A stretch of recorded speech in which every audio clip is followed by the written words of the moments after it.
नमस्कार दोस्तों, Jaipal online YouTube classes में आपका हार्दिक स्वागत है। आज हम बहुत ही महत्वपूर्ण 70 प्रश्न पढ़ेंगे, साथ में उसके उत्तर भी बताने का प्रयास करूंगा। पहला प्रश्न है, निम्न में से कौन सा भिन्न या अलग है? पहला अ में है गुवाहाटी, ब में है दिसपुर, सी है इलाहाबाद और डी है इंदौर। तो दोस्तों इसमें बी ऑप्शन अलग है, क्योंकि बाकी 3 शहर है, जबकि दिसपुर एक असम राज्य की राजधानी है। अगला प्रश्न है, गंगटोक किस राज्य की राजधानी है? तो दोस्तों ये गंगटोक सिक्किम राज्य की राजधानी है। बी ऑप्शन इसमें सही है। अगला प्रश्न है, किस देश के साथ भारत की सबसे लंबी सीमा बनाता है या लगती है?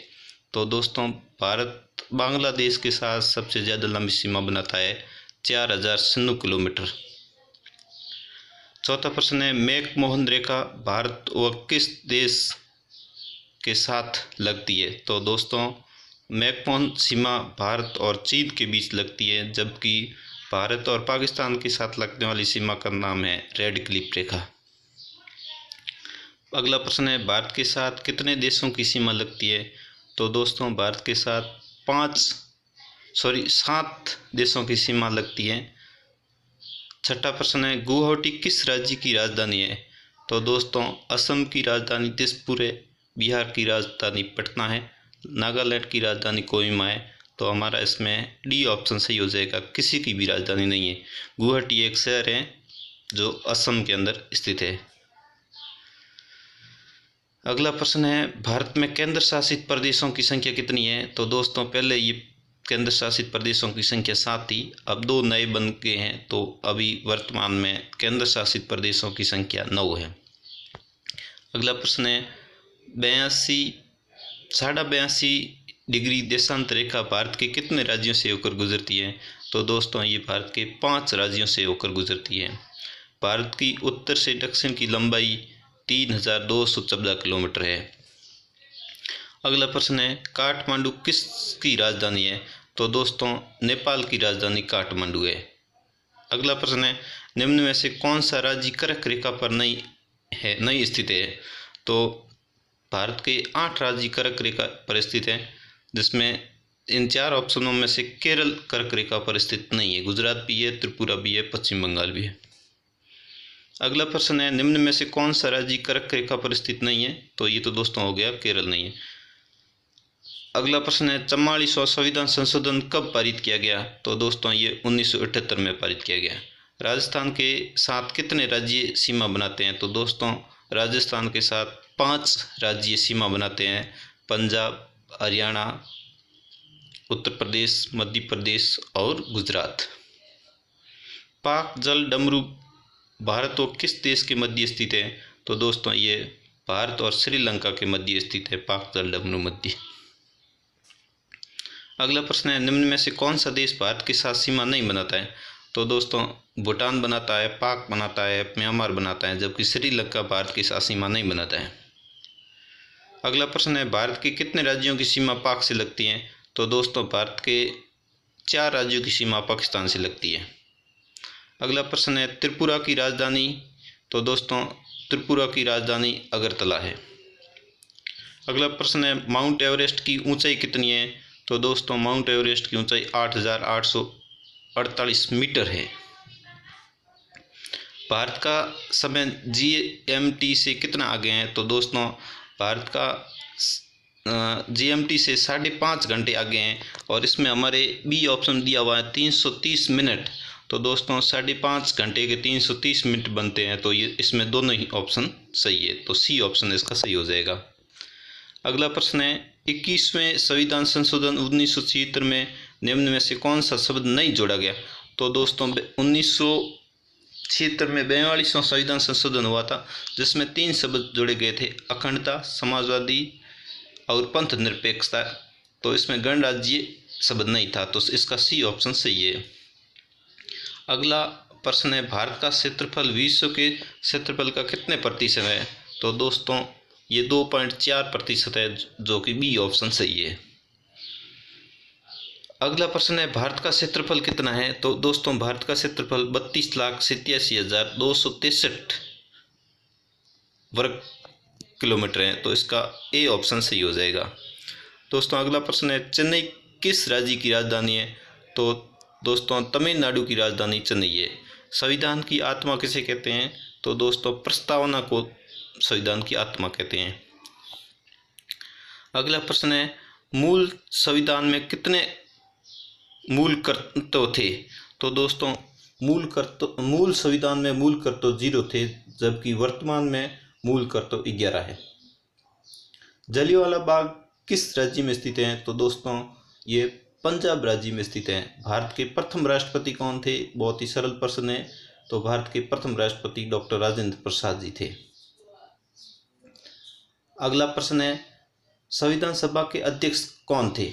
तो दोस्तों संविधान सभा के अध्यक्ष BR अम्बेडकर थे।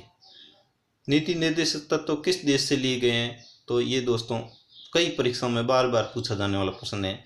तो नीति निर्देशक तत्व आयरलैंड से लिए गए। चीन की राजधानी बीजिंग है। अगला प्रश्न है, 8वीं अनुसूची में कितनी भाषाएं शामिल हैं? तो दोस्तों 8वीं अनुसूची में 22 भाषाएं शामिल है। अगला प्रश्न है, 7वीं अनुसूची किससे संबंधित है? वर्तमान में 12 अनुसूचियां हैं, जिसमें से ये 7वीं अनुसूची का पूछ रहा है। तो दोस्तों 7वीं अनुसूची संघ सूची, राज्य सूची और समवर्ती से संबंधित है। अगला प्रश्न है, राष्ट्रपति बनने हेतु न्यूनतम आयु कितने वर्ष होनी चाहिए? तो दोस्तों राष्ट्रपति बनने हेतु न्यूनतम आयु 35 वर्ष होनी चाहिए। अगला प्रश्न है, राज्यसभा सदस्य हेतु न्यूनतम आयु, ये पूछ रहा है राज्यसभा का सदस्य बनने हेतु न्यूनतम आयु कितनी होनी चाहिए? तो दोस्तों राज्यसभा का सदस्य बनने हेतु 30 वर्ष न्यूनतम आयु होनी चाहिए। अगला प्रश्न है, लोकसभा सदस्य बनने हेतु न्यूनतम आयु कितनी होनी चाहिए? तो दोस्तों लोकसभा का सदस्य निर्वाचित होने के लिए 25 वर्ष न्यूनतम आयु होनी चाहिए। राज्यसभा सदस्य का कार्यकाल होता है, दोस्तों इसमें पूछा गया है राज्यसभा का जो सदस्य होता है उसका कार्यकाल 6 वर्ष होता है, जबकि राज्यसभा का कार्यकाल कुछ नहीं होता है, क्योंकि राज्यसभा एक निश्चित स्थायी सदन है। अगला प्रश्न है, भारत में सबसे ज़्यादा लोकसभा सीटें किस राज्य में? तो दोस्तों भारत में लोकसभा की 543 सीटें हैं, जबकि सबसे ज़्यादा का पूछा है तो सबसे ज़्यादा उत्तर प्रदेश में 80 सीटें हैं। अगला प्रश्न है, राजस्थान में राज्यसभा की सीटें कितनी है? तो दोस्तों राजस्थान में राज्यसभा की सीटें 10 है, जबकि लोकसभा की 25 सीटें और राजस्थान में विधानसभा की 200 सीटें। अगला प्रश्न है, छुआछूत से संबंधित अनुच्छेद हैं। तो ये भी प्रश्न कई परीक्षाओं में बार बार पूछा जाने वाला है। तो अनुच्छेद 17 यानी कि इसका डी ऑप्शन सही है। अगला प्रश्न है, प्रधानमंत्री होता है, प्रधानमंत्री मनोनीत होता है या चयनित होता है या नियुक्त होता है या सभी होता है? तो दोस्तों प्रधानमंत्री नियुक्त होता है, राष्ट्रपति द्वारा प्रधानमंत्री को नियुक्त किया जाता है। अगला प्रश्न है, विश्व जनसंख्या दिवस कब मनाया जाता है? तो 11 जुलाई को विश्व जनसंख्या दिवस मनाया जाता है। 8 मार्च को अंतर्राष्ट्रीय महिला दिवस मनाया जाता है। जनसंख्या की दृष्टि से सबसे बड़ा राज्य का पूछा है, तो दोस्तों सबसे बड़ा राज्य उत्तर प्रदेश है। अगला प्रश्न, जनसंख्या की दृष्टि से सबसे छोटा राज्य, जनसंख्या की दृष्टि से न कि क्षेत्रफल की दृष्टि से, ये पूछ रहा है। जनसंख्या की दृष्टि से सबसे छोटा राज्य सिक्किम है और क्षेत्रफल की दृष्टि से सबसे बड़ा राज्य राजस्थान है, जिसका क्षेत्रफल 3,42,239 वर्ग किलोमीटर है। और यदि वर्ग मील में पूछा जाए राजस्थान का क्षेत्रफल तो 1,32,140 वर्ग मील है। अगला प्रश्न है, भारत का लिंगानुपात पूछा है। तो भारत का लिंगानुपात 943 है। अगला राजस्थान का लिंगानुपात 928 है। अगला प्रश्न है, भारत की साक्षरता दर क्या है? तो दोस्तों भारत की साक्षरता दर 73% है। अगला प्रश्न है, भारत का जन घनत्व कितना है? तो दोस्तों 382 भारत का जन घनत्व है, जबकि राजस्थान का जन घनत्व 200 है। अगला प्रश्न है, सर्वाधिक साक्षरता दर वाला राज्य कौन सा है? तो दोस्तों ये भी प्रश्न कई बार पूछा जाता है। तो ये सर्वाधिक साक्षरता दर वाला राज्य केरल है। अगला प्रश्न है, 0 से 6 आयु वर्ग में भारत का लिंगानुपात कितना है? तो दोस्तों 0 से 6 आयु वर्ग में भारत का लिंगानुपात 919 है, जबकि 0 से 6 आयु वर्ग में राजस्थान का लिंगानुपात 888 है। अनुसूचित जाति SC की सर्वाधिक जनसंख्या वाला राज्य पूछा है, तो उत्तर प्रदेश में सबसे ज़्यादा अनुसूचित जाति के लोग रहते हैं। अगला प्रश्न है सर्वाधिक जनसंख्या घनत्व वाला राज्य है। सर्वाधिक जनसंख्या घनत्व वाला राज्य बिहार है। 1106 लोग प्रति किलोमीटर में रहते हैं बिहार में। भारत में जनसंख्या की जनगणना की जाती है। भारत में जनगणना प्रति 10 वर्षों से की जाती है, तो इसका C ऑप्शन सही है। अगला प्रश्न है सबसे कम महिला साक्षरता वाला राज्य पूछा है, तो दोस्तों सबसे कम महिला साक्षरता बिहार की है। अगला प्रश्न है भारत में विश्व की कितने प्रतिशत जनसंख्या निवास करती है, तो दोस्तों भारत में 17.7% जनसंख्या विश्व की निवास करती है। अगला प्रश्न है भारत में जनसंख्या वृद्धि का कारण नहीं पूछा है, तो दोस्तों आपको प्रश्न ध्यान से पढ़ना है। तो बाल विवाह जनसंख्या वृद्धि का कारण है, धार्मिक अंधविश्वास ये भी जनसंख्या वृद्धि का कारण है, गरीबी भी जनसंख्या वृद्धि का कारण है, लेकिन परिवार नियोजन जनसंख्या वृद्धि का कारण नहीं है, तो इसका C ऑप्शन सही है। अगला प्रश्न है राजस्थान में 0 से 6 आयु वर्ग में लिंगानुपात है। दोस्तों ये पहले हमने इस पर डिस्कशन कर चुके हैं, इसमें D ऑप्शन सही है 888। अगला प्रश्न है भारत में राष्ट्रीय आय की गणना कौन करता है, तो भारत में राष्ट्रीय आय की गणना केंद्रीय सांख्यिकी संगठन CSO करता है। भारत में सर्वप्रथम राष्ट्रीय आय की गणना किसने की थी, तो दोस्तों सबसे पहले भारत में राष्ट्रीय आय की गणना दादा भाई नौरोजी ने की थी। उस समय भारत की प्रति व्यक्ति आय 20 रुपये प्रति व्यक्ति आई थी।